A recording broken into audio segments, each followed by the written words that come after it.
She's a shivering cold. She's a All bundled right. one. Happy New Year, guys. Hey. Welcome to episode 12 Yes, of the Naked Hog 12. podcast. We are not coming to you from the greenhouse today. We're actually out here in the garden because the greenhouse... Welcome to it. Yeah, well, the greenhouse is a little bit shaded right now, so it's a little chilly. Yeah. So we're out here by one of the garden beds. We're actually in between the lettuce bed, which you can't see, and then the cabbage, greens, radishes. What else is? Oh, and Brussels sprouts bed back there. Oh, and mustards. We got mustards back there too. Yeah. And they were all looking pretty sad and pitiful this morning. They were. Oh my gosh, guys. Ooh. Oh, it's been 80, 82, 80, high of 80s, 80s, 80s. Yeah, you will never hear me complain about the winter. I've been waiting on winter and hoping for winter and wanting cold so bad. You'll never hear me complain about it. However, when that frost comes and the whole ground is covered in frost when we head out the door in the morning, I was like, oh, my plants. Yeah, so New Year's hit. Like I said, we had those days of 80 degrees, and then New Year's hit, and it came in with a bang, guys. Like right after New Year's, we've had 2 days of just, and it was like overnight dropped. Yeah, it was like literally one day it was 80s, the next day it just kept going 40, down further and further. Yeah. So we actually. Some of you out there, if you live in the Northeast, you're kind of getting the brunt of all this storm. You guys have had a lot of snow, so I feel for you. Our hearts go out to any of you that are out there in the middle of that. I know there were people, I was reading on the news that people were stuck on the interstate in Virginia for like 15 hours. Yeah. Just stuck overnight because they couldn't go anywhere because all the snow. That's crazy. I can't even imagine that much snow. I just don't want to live somewhere with that much snow. You know, I'm hoping for like a balance. I'm hoping for all 4 seasons kind of thing. I do want snow during winter and Christmas, but I'm not looking for stuck on the interstate for 15 hours kind of snow. That's crazy. It's just, wow. So anyway, all that to say, we're out here in the garden bed because it's a little bit nippy over by the greenhouse right now because it's in the shade. And we got our lovely Sarah with us. So you guys will notice we have a new face here. We don't have Lily with us with baked goods. We got Sarah here. So you don't really, baking's not really your thing, though you don't mind it, but what's kind of your thing? What do you like to do? I draw and paint. You like to draw and paint? She's an artist, Yep. So you like art. Anything creative, that's your jam. You like creative things. You've taken photos too, huh? Yep. You got your own camera. Yeah, we put her in charge of our Instagram sometimes. She posts she posts some of our Instagram stuff. And so sometimes, you know, I don't know if you guys can tell who's posting, if someone different posts or not, but yeah, it's between me and Sarah. We're the two that usually post on Instagram. So she's our Instagram girl. Yeah. Well, how do you think about the weather lately? It's cold. It is cold. She's not a fan. Yeah, she's not a fan. She's like, how long do you guys normally podcast for? How long do I have to be out here? You know, we try for 45 minutes to an hour. Sometimes it's only 30 minutes. She's like, it's cold out here, guys. Do you want to show them some of your work? You want to show some of your work? And you don't have to stay for the whole thing if you're cold. Yeah. Some of this stuff is just like, I'm blown away. Every time she shows me. It's crazy to me, like she's blown only 15 away. and she can do this. I'm like, yeah, like that eye is just, that was pretty amazing. That was incredible. It looks realistic, you know. Yep. Looks like I draw and paint eyes a lot. Yeah. Yep. So this is, for those of you listening to the podcast, I know art is kind of a weird thing for you guys to be listening to, but basically it's just a really realistic eye, like green eye and the, you know, the pupil, and it's got the reflection off the eye with the eyelashes. And it's just really realistic. She made the skin around and everything look like human texture. It just looks real. Yeah. So what made you want to do that? I don't know. That was one of the first acrylic eyes that I did. Yep. So I wanted to try acrylic paints with eyes. What's your thing with eyes? Because they're going to see this here in a second, but you like doing eyes. Yeah, I do like doing eyes, and I want to master all the different features before I paint people. So I want to start off with like eyes and then do noses, mouths, things like that. But I chose eyes for the topic of my AP art course. So I've been painting a lot of eyes to go along with that topic. And Right. Nice. So, yep. Good deal. All right. So what do you got next? Okay. I have like an older sketch of a person that I did. Yeah, so this is an older sketch, huh? This is, you did this a while ago, right huh? when she first started drawing, Yep. So this is Asian woman. Who'd you say it looks like? Bella Porsche. Yeah, you said an Asian version of Bella Porsche, but Bella Porsche, I didn't know who that was. I had to look it up, but I guess she is a Filipino American, so she has the while Filipino is not Asian, guys, at all, but kind of has a little bit closer to those features. Yeah, but that was really well drawn, I thought. Yeah. Yep. Got it's all windy blown out away here. here. I'll hold on to it while you wait. All right. I also have this. And I like this one. This isn't as detailed of one. This isn't like realistic photo. To me, this is more just like, I don't know, it's just calming. It looks like something that I don't know how well like the camera's focused on it, but someone's wall in their house, like maybe a bathroom wall, bedroom wall. That I could see that as being wall art in somebody's house. I really like that one. Yeah. I like that one. Yeah. It's really calming. And so it's like a forest scene. It's serene, So it's a serene little forest scene, and it's got kind of a river, but it kind of goes into what could be a sky in between the trees. Like it's really got, and it's got logs going across with moss on them. And right. Yeah, I really like that one. Like I like river that stream, one. yeah. Yep. All right, so then you got this one. So here's the beginning of the eye. It's like a charcoal sketch, isn't it? So no, it's actually watercolor. Watercolors? Okay. Yeah, it was meant to look like a charcoal sketch, but it's watercolor. Yeah, and so this is cool. Yeah, I was playing around with like reflections and things like that, like reflections of scenes, so you can kind of get an idea of like how the scene was placed by the reflection. And yeah, so this one's got, it's just it's not a whole eye. It's like the side of the eye is kind of cut off a little bit. But it's a pirate, isn't it? In the eyeball itself is that's a person. Yeah. Okay. A person, yeah. So I thought maybe that could be a ship on the side. Yeah, that's what it looks like to me with a flag. Like. Yeah. So everyone that has seen it has thought of it as a different thing. Which is kind of cool too. Yeah. Like the original thing that I was doing was like, it's raining and that's an umbrella and somebody's walking away. So that's what I got through it, was that it was a person holding up an umbrella and it was raining on them. That's what I thought of, If you look at it differently, it could be. Yeah. But it's just cool because it's like the reflection, like it's just a cool picture. Yeah, really cool. So everyone has seen it in a different way. Yeah. I thought that was pretty cool. All right, so here's in this one. Okay, this one was another eye that I did. So I started trying to do like even more realistic eyes, and I actually sketched this one and then went over it with watercolor, and then I was playing around with like different color highlights on it. So cool. So there's like that blue shimmery highlight to it. I love how you really captured what happens in the eyeball there, in the color of a human eye. How the colors splash and blend right there in around their pupil. Yeah, I was trying to get more realistic with like the details of an actual eye. Yep. That's nice. I like that one too. That's really cool. That's really cool. We're just really blown away by her. This is an early one she did. She didn't necessarily want to show this one, but I like it, so I'm gonna show it. It's one of my favorites too. I like this one. Obviously, it's just like a monarch butterfly. What you can do with it. So that's half a butterfly, but she showed me. I just thought, oh, cool, half a butterfly. No, and then she said, "Watch this, Mom." So she puts it up to a mirror. To a mirror, yep. If you stick it up to a mirror, you see the whole butterfly. You see the whole butterfly because it reflects this off the mirror. If you just stick it, flat up against, kind of perpendicular to the mirror at a 90-degree angle, you can see the whole butterfly. Yeah, just it's really cool. Half the image and half the image, and you have the whole image if you stick it up to a mirror. Really awesome. Yeah, I like this one. I thought that was really cool. When you move it against the mirror, it looks it looks like it's flapping. Yeah, if you move it, just wiggle it. Looks like the butterfly is flapping. I like that. That's cool. That's one of my favorites too. That is one of my favorites. So what do you love about art? Like, what is it about drawing that you love so much? Well, I like being able to like either think of an image or see an image and put it on paper, and then you can play around with it and make it like you can look into a memory that you painted by a reflection of an eye or something like that. Like you can just play around with things and then make different perspectives of everything, and it's pretty cool. Yeah, and it's super cool that you start with just like a blank piece of paper.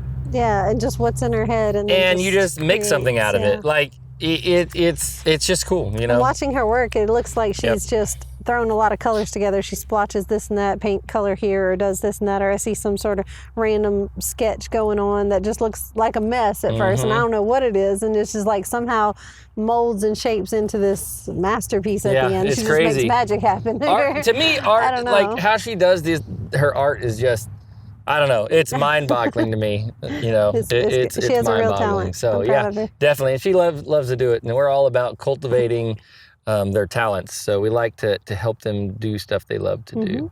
I imagine you want to go get warm. So anything else you want to say before you take off and go get warm? Happy New Year. Oh. All right, girl, go get warm. Go get some warm. Thank you, Sarah.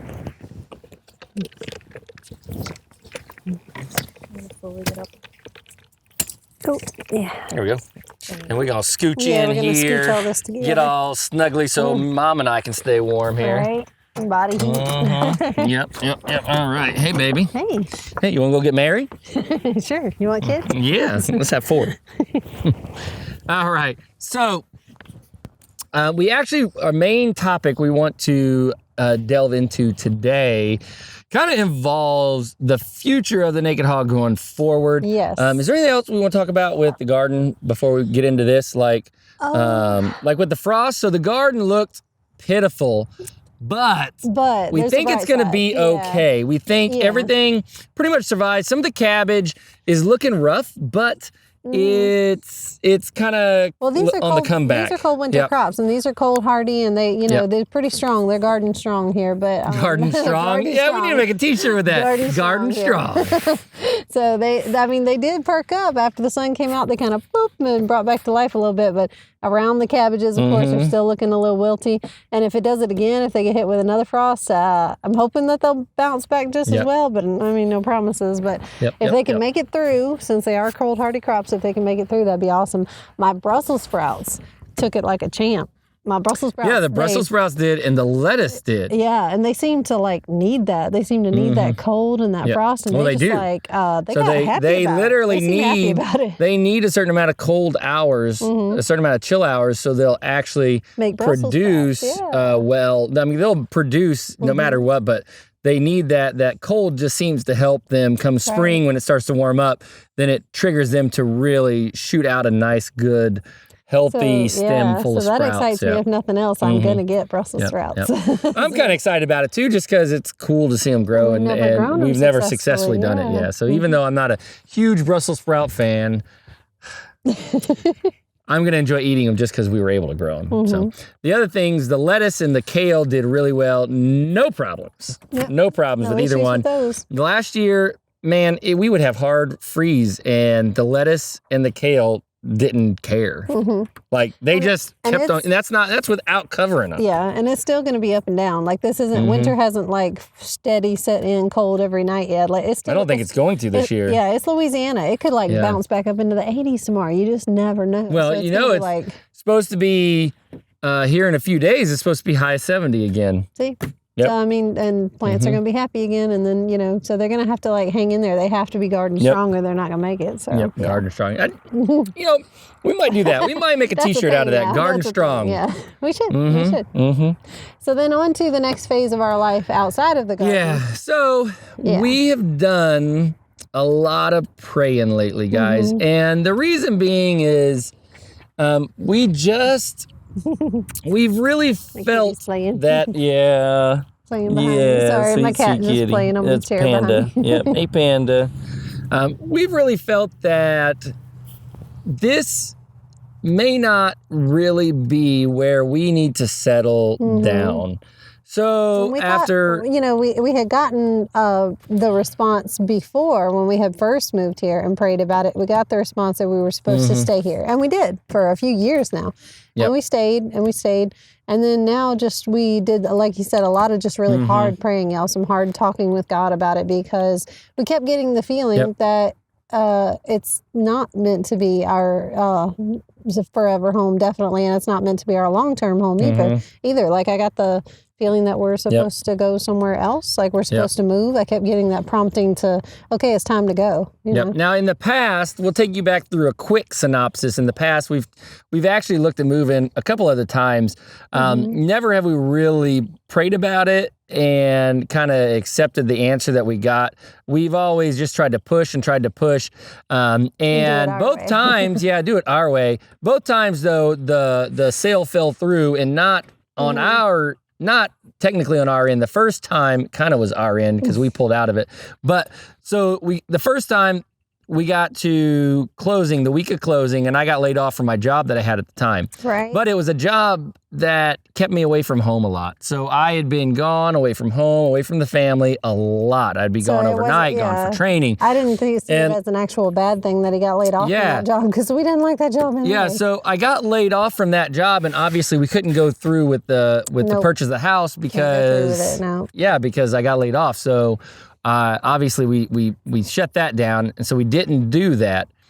Then later on, we were in the middle of looking to buy another house. And it was actually a house right down the road from Deep South Homestead. Yeah. Which would have been cool to be over there. We were really excited about it. A little bit less acreage. But it was going to be cute. Yeah, it was going to be cute. It was everything we needed, and it was really promising. But the week of closing, again, this time, the sellers pulled out. So they backed out, and they ended up selling it to someone else who, from my understanding, was like some friends of theirs or whatever. But anyway, that's neither here nor there. But so then you start to suspect something after that. You start to think, okay, something's up. Like we get down to the week of closing every time, and something stops it from happening. Like, that's not coincidence, you know? So you know, when we look back on it now, what we see is that I wouldn't have the job I have now. That's right. If we had moved, like if I hadn't gotten laid off, if we had done it our way, and we had moved up to that house, there's no way, it's impossible for me to have the job I have now, because when I first started the job, I was having to drive to the office every day, and to drive to the office, it means we would have to live in this area. And so I wouldn't have been able to get that job if we didn't live in this area. That's right.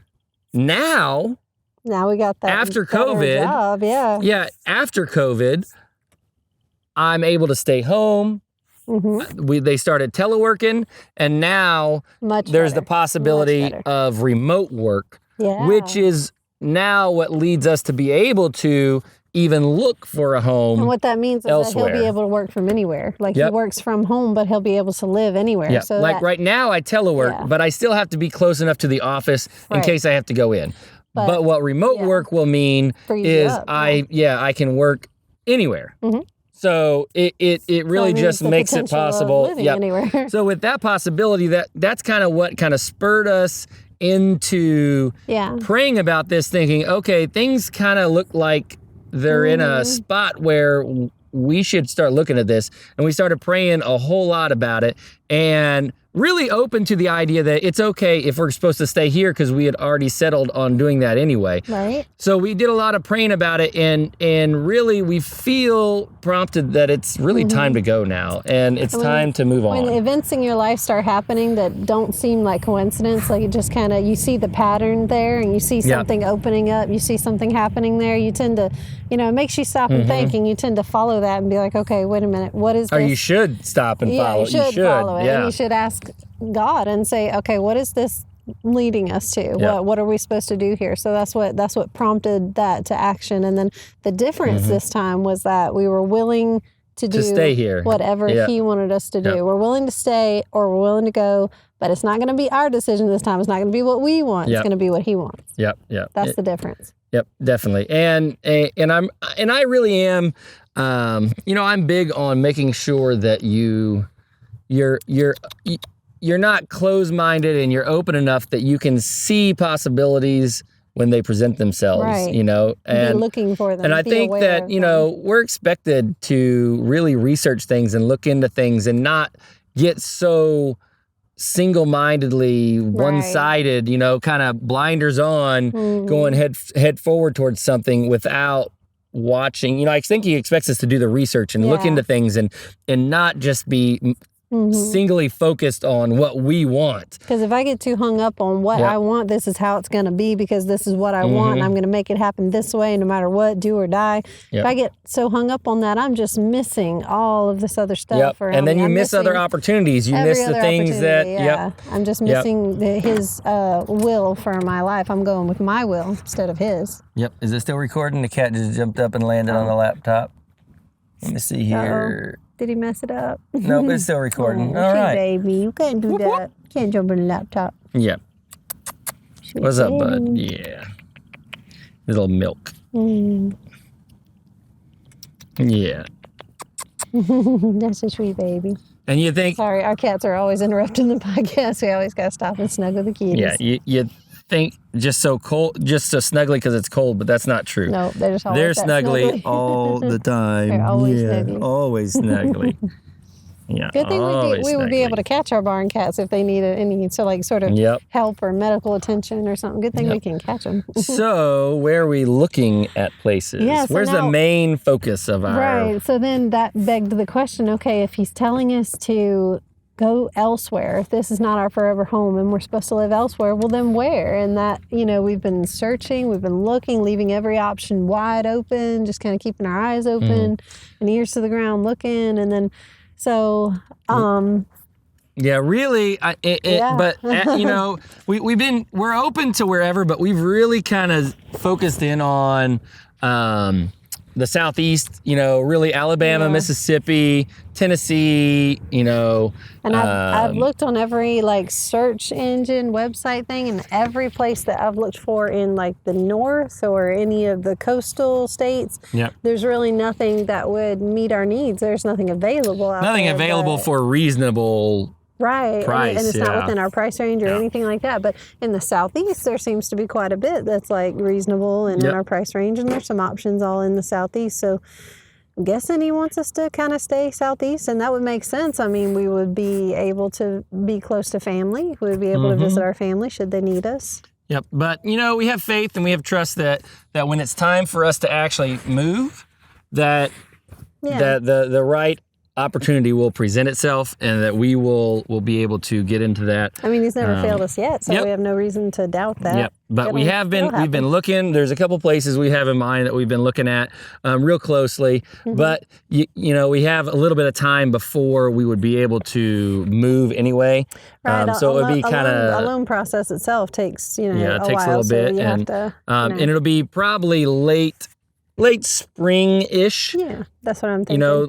Maybe even early summer. Hopefully not early summer, but probably late spring, early summer. I've moved in the summer before. That's miserable. I hope it's not summertime and we're still trying to move. That would be kind of, the summers in Louisiana are killer. They really are. They're the death. But either way, whatever's supposed to be, we'll make it happen, and it's going to be amazing. Okay. We're excited, looking forward to it, and just really just excited to move forward with this. So with that comes with some things. Well, that comes with some if you're planning watching, as far as the garden and the animals. That comes, as people who have a homestead, that comes with a lot of planning. Okay, so then my main question with the garden is, are we going to be here long enough to see all of this come to fruition? And what stuff should we not plant or hold off from planting because we won't have enough time to see it come to harvest here? So the stuff that we've put in, I feel that Miles is yelling. Cold. Our son is cold. What's up? What? Oh, I think he's saying yay. Oh, yeah, he's yelling yay. Yay. So the stuff that we have in now, I feel like we will have plenty of time to see that come to fruition. I'm not too worried about it. The cabbages have plenty of time. The cabbages hopefully will be ready here in a few weeks. Right. The broccoli will have time. It should start heading up here in the next week or so. We should start seeing heads show up. And the lettuces. The lettuce will have time here in a few weeks. We'll be harvesting this lettuce. And by the spring, I should have my Brussels sprouts. You can't sit on the laptop. I know it's warm. I'm supposed to harvest onions in the spring, so they'll be what they are. By then, it'll be what it'll be. You can't sit on the laptop. Sweet kitty, you can't sit on the laptop. I know it's warm, but you can't. You'll push buttons and it'll stop recording. You just can't sit on the laptop. I'm sorry. Sorry, sweet baby. Yeah, I'm so sorry. Yeah.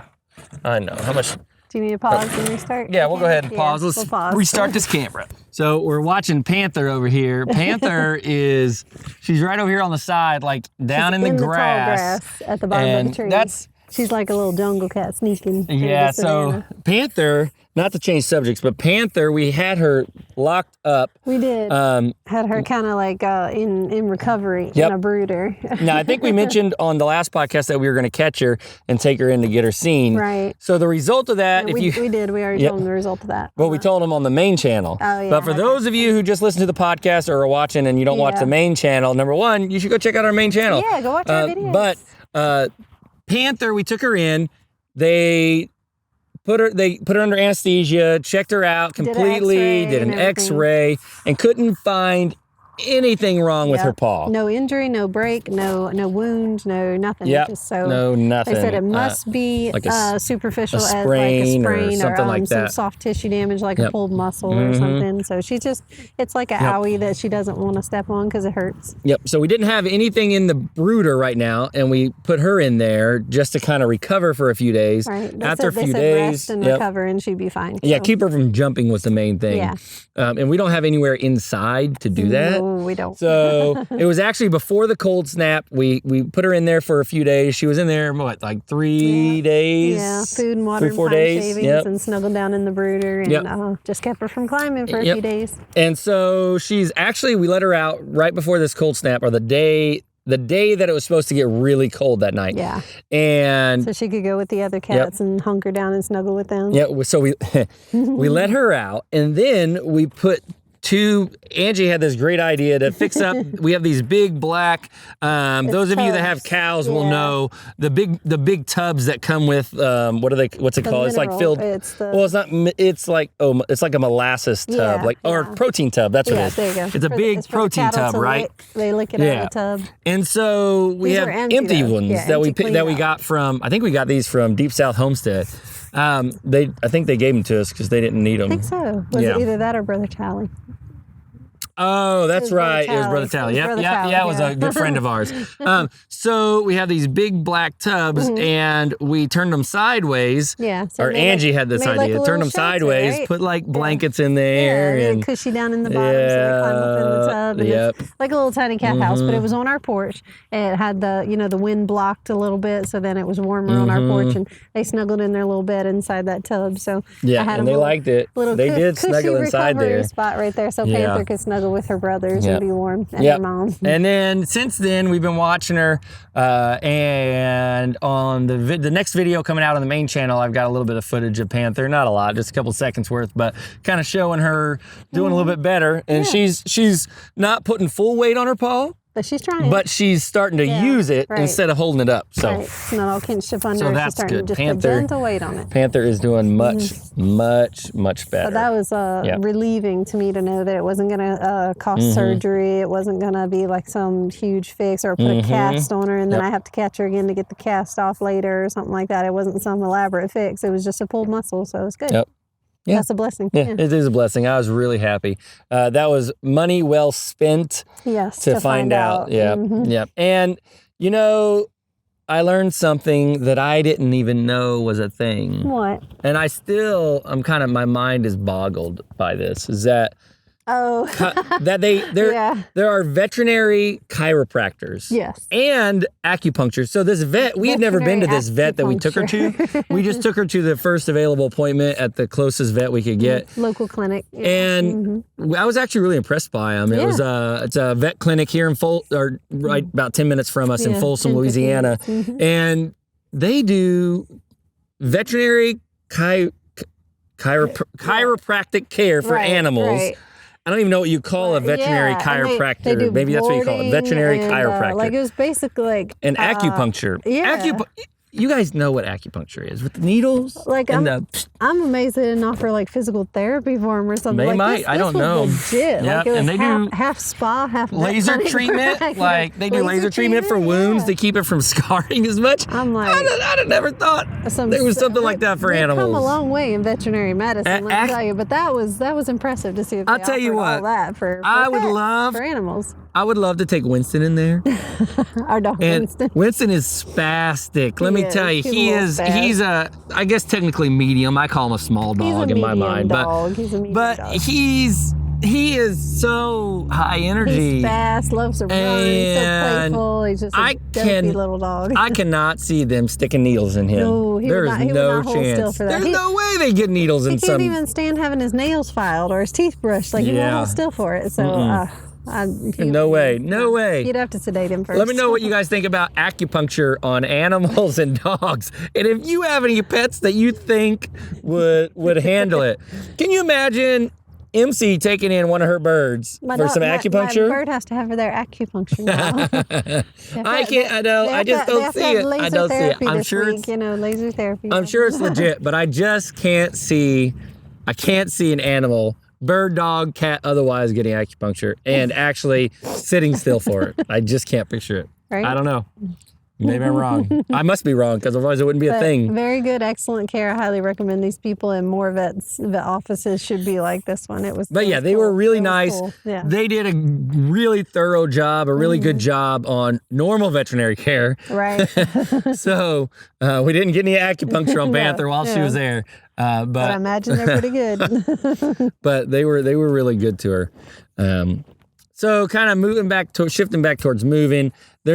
Like Angie said, there's a lot of planning involved. So you're going to hear more from us about some of the things we got to take care of. Like, we're going to start going through some stuff that we have packed up already stuff we never got into and never end up needing. Right. So if we didn't need it for this long, boxed away. Do we still need it? Well, and then comes the whole purge process, because as anybody who's moved knows, there's always a purge process. There's always things you got to just chuck. You got to get rid of it, clear out the old junk. Only take what you need to take with you or what you absolutely want to keep. So got to do the purging process. But like you said, things that we only need once a year or we only see every so often that we're looking for, that we actually need, and we don't need it the rest of the year, that can be boxed up. That can be toted up or whatever and put out in the container. So, and then there's all the other things going through my mind that naturally have to happen with a farm moving process. All the infrastructure. Now, this is the first time that you and I have ever tried to move a farm. Yeah, move our homestead with all the taking down the fencing and the infrastructure that we got to take down. Because we've moved several times in our life, several times. We have moved a lot in our life, but we've never moved a farm. Yeah, we've never had a tractor to take with us. Right.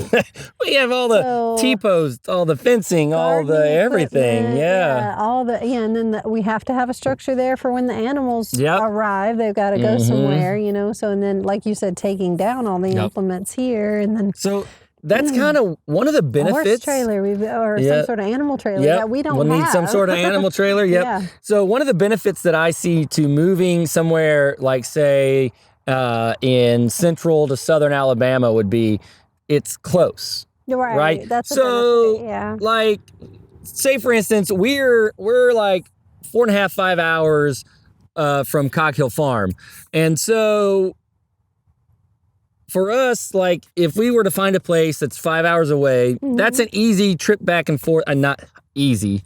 It's a long trip, right? It's a drive there one day, stay, and then drive back the next day. Right. But if we will have to make multiple trips, guaranteed, because we have the animals. Oh, yeah. So we'll have to go out there, get infrastructure up, come back, move the animals out there, move the other animals out there, and then we'll have to come back, take down all the infrastructure for these animals that's here. So, that's kind of the benefit to being feeding and watering these animals, like in the meantime. So in between. It's almost where like one of us is going to have to go to the house and put up infrastructure, and then come back while the other one of us is feeding and watering animals. Ooh, that sun went down. I gotta be honest. I'm getting a little nippy. Like the sun behind us. I just realized I'm chilly. Yeah, it fell behind the trees, and I got like real shivery. So it's going to be interesting to really kind of see how that all plays out. Right. If y'all have any tips, anybody who's actually moved a homestead or a farm before, please tell us the easiest way to do it. I know it's not going to be easy, but tell us any tips and tricks. You got any tips, tricks? Let us know in the comments. We would love to hear them. On the next podcast, we're going to be bringing out a dip. That was a couple of podcasts ago. We got a comment. Yeah. And I'll tell you guys about it. And you go search the comments on our previous podcast. You'll see the recipes in the comments. But we're going to pull that out and try it out and see how it is. Yeah. I think it should be really good. I think that's going to be delicious. I don't know how I got on that. How did I get to that? I was talking about comments. That's what I was talking about. Comments. The next podcast, you guys know me. I'm you seen the movie Up, you get squirrel. Yeah, that's me. I get distracted by little things, get me off track. Yeah.